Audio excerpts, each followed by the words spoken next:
Ụtụtụ ọma nụ ụmụ ọdịnala Igbo, aka m bụkwa onye nke gị Ugochi tubelu Oraifite Nwa Adama anyị na-akpụ alụ. Asị nkachi tata bụ eke ketara anyị ihe ọma. Asị na anyị ga-adị ka echi na-echigharị agwụ agwụ. Asị ma onye chụba anyị ya daa, onye gwọọrọ anyị ọgwụ ya sara ọnụ ọsacha n'ọnụ ya nwụrụ. Asị m na kakaka ya ama jijiji ya ama anyị. Asịrị m na onye si na-akwa ya ma champama ya bara nke ya. Asị m ebe bere ugobelu nke si ibi ebe na ya gosi ya ebe ọ ya ebe. Ọ bụrụ na o gosiri ebe ọ ya ebe, asị m nkukwa ya ihe m kwuru. Asị na ya ejere obodo nara obodo. Asị m ọfọ tiwo ndị ajọ mmadụ anatiwo ndị ilo. Asị m onye si na ife anyị na-eme ama enwe isi were isi onye a tinye ka ihe anyị na-eme wee nwee isi. Ise abụkwa m onye isi nchụaja na Ugochi tubelu Odinana temple Oraifite. Anyị na-agba afa miri emi, rụkwa ọrụ mmụọ dị iche iche. Abụkwazị m onye mgbasa ozi ọdịnala Igbo. Abịa n'ụtụtụ tata wee sị ka nkene ụmụ Igbo, wee na-agụkwa ọfọ si na ife ọma ga-emelụ ndị enyi anyị niile, ndị niile kụrụ mba na tempụl anyị na-asị ka ọmaka mere ha ncha. Na-agụkwa ọfọ maka ndị niile na-elotu Ugochi tubelu Odinana temple, ndị na-eche ihu na east na-aga ọfọ, ma ndị na-eme ekpere na-aga ọfọ for 21 days nyelu, maka ndị na-achọ ihe ọma n'ụzọ pụrụ nnukwu iche. A sị na ọmaka ga-emere ha. Ana m agụkwa ọfọ maka ndị isi ndị niile anyị rụrụ ọrụ kwa ụbọchị na tempụl, na-aga ọfọ n'isi ndị niile egbe na-egburu mmụọ anyị ji arụ ọrụ anụ. Na-agọkwazi ọfọ n'ụzọ pụrụ iche maka ndị na-abụ ha nweta vidiyo ma ha eshie ya ka ndị ọzọkwa nụ ya. Ana m agụkwa ọfọ n'isi ha sị na ọmaka ga-emere ha, na ha ga-apụta ihe na ọchịchị obi ha niile na a ga-emezuru ya. Ise ihe m bịara ka m kọwaa n'ụbọchị tata bụ ihe onye Igbo ọbụla kwesịrị ịma,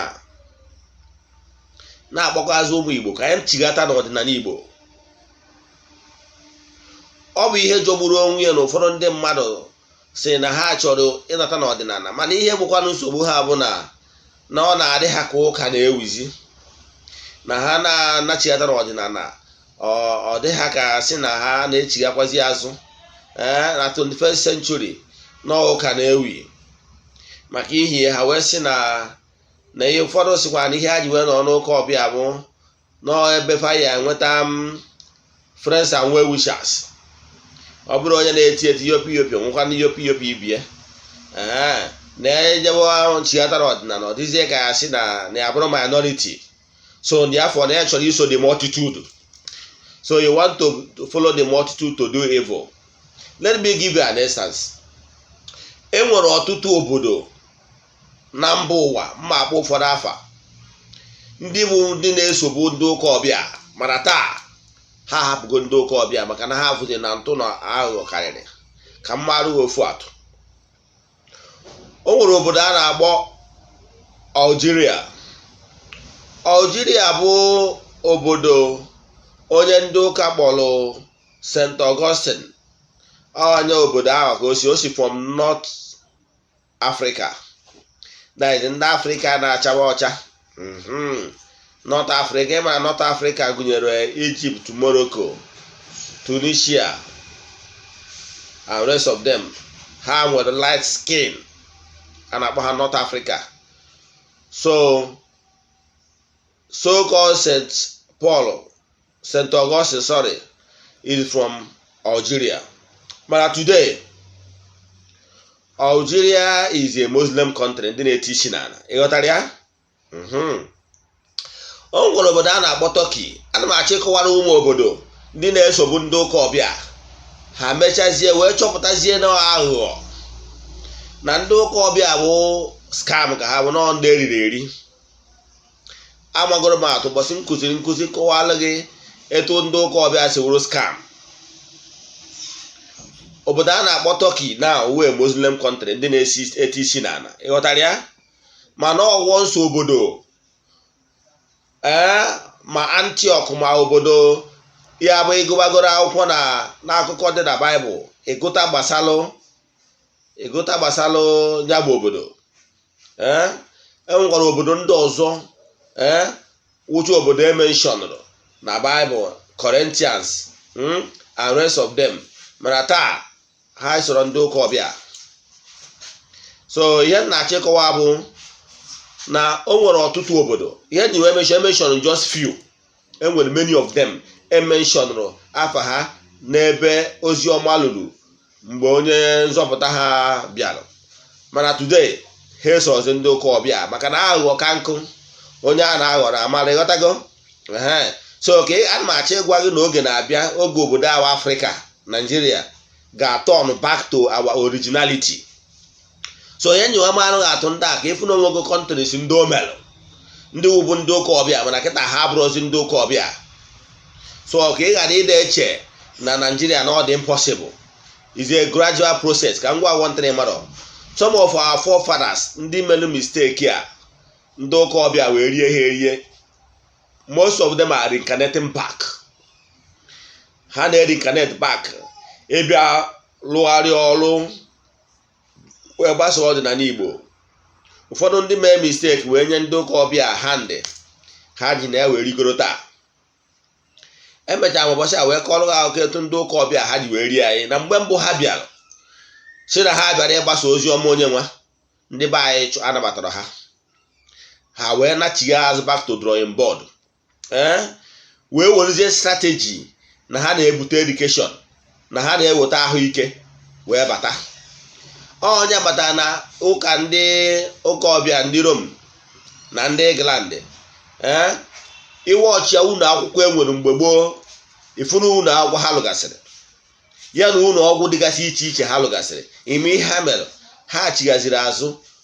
Maka na mgbe ha bịara gwa ndị be anyị na ha chọrọ ịgbasa ozi onye nwa, ndị be anyị wee gwa ha na anyị nwa gburu Chukwu, so na anyị nidiri akụkọ ha.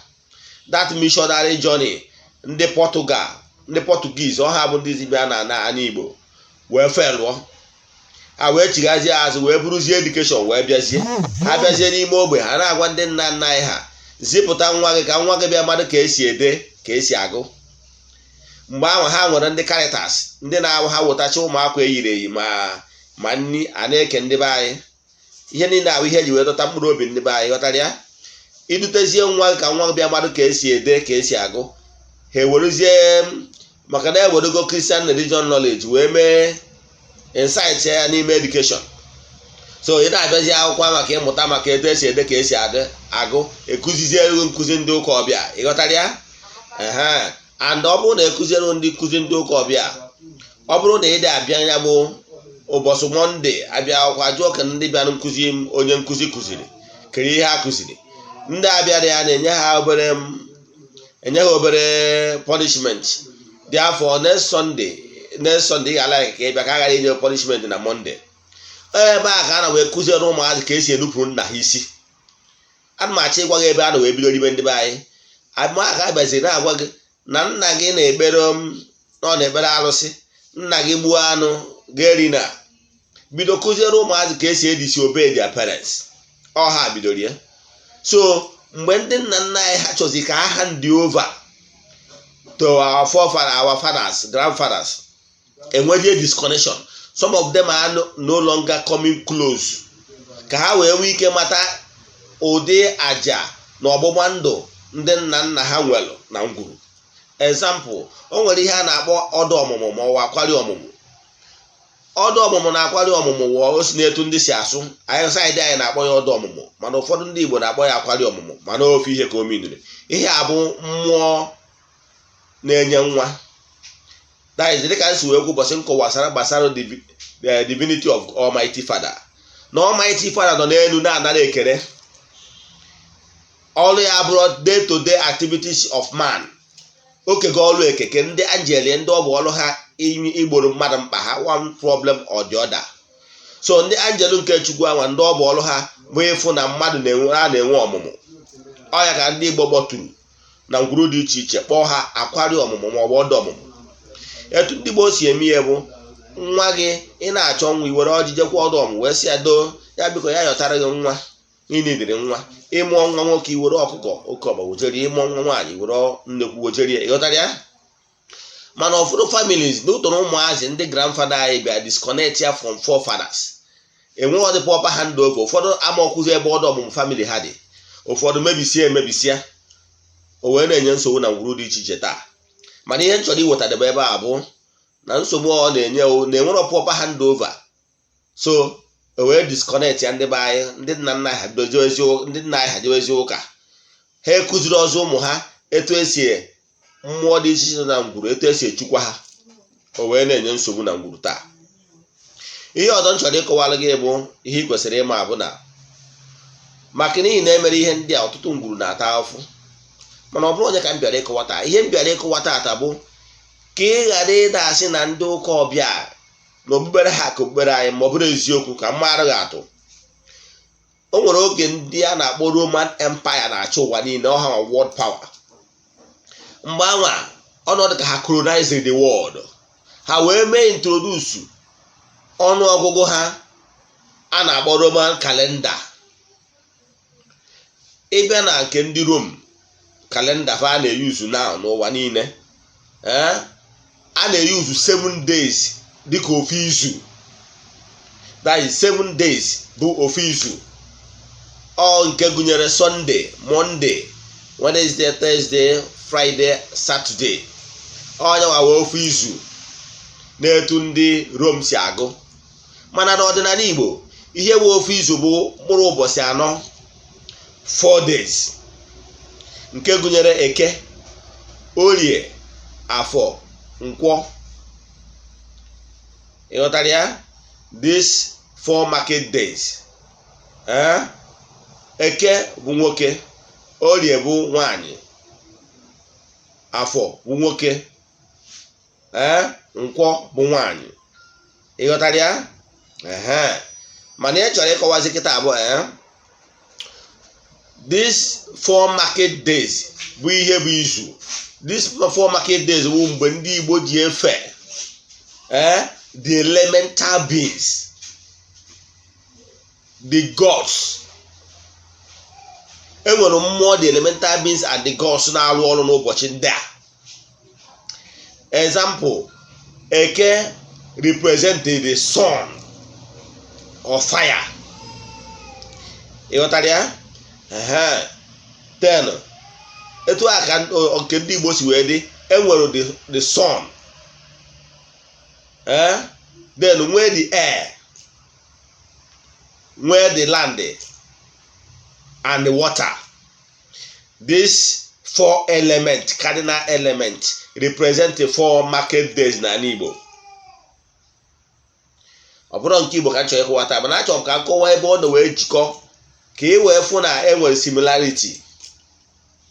Then ndị ọcha na onwe ya bịa mere introduce their own 4 market days. Agwago gị na 4 market days ndị Igbo represent deity dị iche iche. Example, na side nsi wee bịa n'ala Igbo, anyị na-use Nkwọ. Our strongest deity enwere n'ala Edo, a na-akpọ ya Edo. Edo bụ deity ọnwa anyị. Ụbọchị Nkwọ ka eji o ji eri ife. Ịghọtara ya? A na-echefukwana na Ana bụ isi mmụọ. Onye kpatara a na-asọ nsọ anyị. Ana dị the strongest. Ana na-egbu mmadụ. Ana bụ the strongest deity maka na Ana ha usoro even the water. Ana budoro all the deity. So Ana bụ isi mmụọ. Nke aga ihe ọzọ m chọrọ ịkụziri gị na ihe ndị ụka ọbịa bụ ụbọchị ha na-akpọ Sunday is the day they are worshiping the sun god. Amagodo nga atachọ nka ịghọta the similarity dị na ya na ụbọchị Edo, ụbọchị eji worship Edo wụ ụbọchị Nkwọ. Wee kwụwakwalụ gị sị gị na ndị ọcha ahụ anyị na-ekwu ndị Roma anwa na ha ji ụbọchị sun, the sun day, the day ha ji worship the gods, the sun god. Yes, onye bụ Sunday, the day they worship the sun. Then Monday will the day they worship the moon day. The moon day. ka m makwara ofu atọ ọzọ maka na ana m akọwa na nkụzi ọwụ na nna akụzi ana m alaika iji ihe mmadụ ma wee mara ya atụ ihe ọ na-amarọ. Years back ọnwụgo mgbe m kụziri nkụzi a ọ dị na social media. Now ka m kọwara ihe marọ. Saturn, o nwere arụsị ha na-efe a na-akpọ dị Saturn. Then ụbọchị eji efe data arụsị aka na-agba Saturn day. Yes. So ifuna na days ahụ ị na-afụ 7 days a week ahụ ụbọchị ha ji ekpere mmụọ dị iche iche, the elemental beings and the gods. The same thing ka ọ dị n'etu ndị Igbo nke ndị Igbo dị. Those 4 market days ụbọchị anyị ji ekpere enwelu the gods dị involved and the elemental beings dị involved on each particular day. Enwekwara ụbọchị dị iche iche mmụọ dị iche iche ji elemental beings na-afụ in charge of mmụọ ọbụla ji adị more active. So ihe m chọrọ ịkọwata ahụ ihe ị kwesịrị ịma ịghọta na ọdụ ka asị na mmụọ maọbụ ihe ndị ụka ọbịa na-eme this period and our own ọ bụrụ eziokwu. Before ha abịa ụmụ ihe niile anyị enwesibugori. Example, ọ bụrụ na ndị Igbo bụ world power, now I colonize the world, we enforce our own 4 market days to the entire universe. A use wepịa. So na ihe ọbụla ha nwere dịbụba anyị gboo before ụka abịa. So ọ bụrụ ha nwa na-elebe anyị egwu. So ihe na-achịkọwa nwa onye Igbo na-achịghata azụ. Agwara m gị na why it is very important for you to align with the entities of powers that is homogeneous to your species as we Africans. Ọ bụrụ ihe work with a white man ga-work gị. Because our gods are different, their own is different. So ichighata azụ mezi ihe dị n'ụzọ gị. Ọ bụrụ na ihe adịghị agara gị etu o kwesịrị, ịgbachi na nkịtị, ịkụzi n'ọta, isisi na emego m ihe m kwesịrị ime na ihe niile dịzi Chukwu n'aka, ọ bụrụ eziokwu. You can turn around things to work positively for you. Mana mgbe ọ bụ na ihe dị anwe ka o si wee dịrị gị gba nkịtị. Ndị Igbo na-atụkwa n'isi na onye gba nkịtị chi ya gba nkịtị. Ndị Igbo na-atụ inu si na ike na-agwụ chi mmadụ mgbe ike gwụrụ onye ahụ. Ọgụ nwa ya echighata back to your root. Dozie ihe dị n'ụzọ gị. Yọọ ndị gị na ha so ka ha nyere gị aka. Ka e wee discover ya real you. And once you discover ya real you, now i wee nọrọ n'ihu ọlụ gị, nọrọ n'ihe ebe ị kwesịrị ịnọ. Nwanne pụta ihe bido debe ude. Maka na adị nke ibe, ana m ekwu ya mgbe niile nọ na-agụ akwa. Ijere obodo oyibo 5 years, 10 years. Ị nọrọ ebe ahụ ịgba aka. In fact, ọ bụrụ na years niile anyị wesịrị ebe ahụ, ọ bụrụ na Nigeria nothing nwere nke imepụtawuru. Mana ị ga-ana ebe onye kwadoro onwe ya ọfụma ọbịa 2, 3 years, 4 years o buru ike na ndị a na-abịa bute ike mmadụ 20 ha kara ọ dị intelligent. Mana ọ na onye kwadoro akwado na adị agba aka achụ ihe na-ata alụ. Agwụkwana m ya sị na ịmụta ka esi enye mmụọ ihe, mụta ka esi achụrụ mmụọ aja. O nwere aja ọbụla ị chụrụ mmụọ narị n'iyi. O nwere any aja ọbụla ị chụrụ wee nye nature bụ a waste. And whatever you give to nature, you get it in multiple fold. Ka ọ ha mee etu a, onwe ajụjụ ọbụla ị nwere n'ihe nkụzi taa, maọbụ ihe nkụzi gị ogbugbo, maọbụ ihe na-agbagwoju gị anya n'ọdịnala Igbo, send a message 08057837672. Ugochi tubelu Oraifite. Ka anyị nyere gị aka. My mission is to help people live better life. Ọ ga-abalị gị ma ọ bụrụ na ikwe. Asị m gị onye ọma na-enene this video ka ihe ọma mezuoro gị. Asị m ka ọtụtụ obi gị niile aka oluo gị aka. Onye chụba gị nya daa, ọ ihe m kwuru. Asị m na ị ga-adị ka echi, na echi adị agwụ agwụ. Asị m ka ị na-enene vidio a ka ngọzi ka onye nwe anyị Chukwu okike abịa ma ka ọ gọzie gị. Ọ ihe a ka anyị yọrọ n'afa Chukwu okike abịa ma ise.